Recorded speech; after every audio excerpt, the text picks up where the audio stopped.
తాను తగ్గించుకున్నాడు. ప్రియమైనటువంటి దేవుని బిడ్డలారా, అంటే ఆయన మన కొరకు శ్రమ పడినటువంటి దేవుడు. ఆయన కొరకు ఆయన పరలోకాన్ని విడిచి ఈ రోజు నీ దగ్గరికి, నీ సమీపానికి, నీకున్నటువంటి వ్యాధిని బాధను తీసివేయడానికి వచ్చినటువంటి దేవుడు. హల్లెలూయా. విడిచిపెడతారా?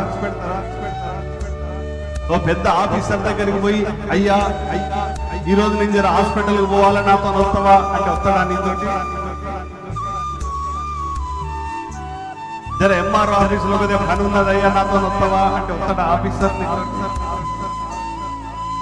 ఎంఆర్ఓ దగ్గరికి పోయి, అయ్యా జర మా ఇంటికి వస్తావా, మా ఇల్లు చూస్తావా, గుడిసె ఉన్నది అయ్యా అంటే వస్తాడా? వస్తాడా? ఎమ్మెల్యే దగ్గరికి పోయి, అయ్యా మా ఇంటికి రండి, అయ్యా మా ఇల్లంతా కూలిపోయింది, ఏదైనా చూడండి వచ్చండి వస్తాడా?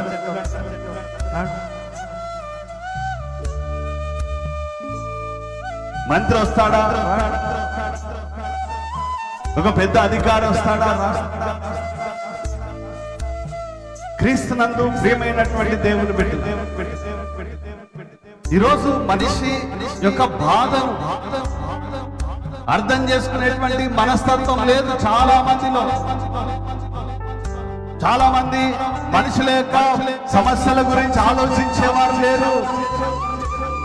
మనుషుల యొక్క కష్టాల గురించి, రోగాల గురించి ఆలోచించేవారు లేరు. యేసు ప్రభు ఏం చేస్తా ఉన్నాడు? ఆయన అనేక మంది దగ్గరికి పోతున్నాడు. నేను దేవుణ్ణి, దేవుని కుమారుణ్ణి, నేను దైవత్వం కలిగిన వాడిని అని చెప్పి ఆయన ఇంట్లో కూర్చోలేదమ్మా.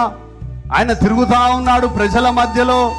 ఎవరున్నారా, ఎవరికి బాధలున్నాయి, ఎవరికి కష్టాలున్నాయి, ఎవరిని బాగు చేయాలి అని చెప్పి ఆయన అనేకమైనటువంటి ప్రాంతాలు తిరుగుతూ ఆయన గలిలయ ప్రాంతానికి వచ్చినప్పుడు అక్కడ ఏం జరిగాదో ఈరోజు మనం ధ్యానించుకుందాం. అంటే యేసయ్య నీ గురించి ఎంత ఆలోచిస్తున్నాడు, ఎంత ఆసక్తి కలిగి ఉన్నాడు, ఎంత నీ ఎడల వాత్సల్యత కలిగి ఉన్నాడో ఆ సంఘటన ద్వారా మనం గ్రహించాలి. ఈ లోకంలో ఉన్నటువంటి మనుషులు మరి మన దగ్గరికి డబ్బులు కట్టినా రావాలంటే కూడా వస్తలేరు. ప్రియమైనటువంటి బిడ్డలారా, కానీ యేసయ్య డబ్బు కాదు, నువ్వు నిజంగా ఆయన కావాలని ఆశపడుతున్నావా, ఆయన కొరకు ఎదురు చూస్తున్నావా అనేది ఈరోజు నీ జీవితాన్ని పరీక్షించుకో.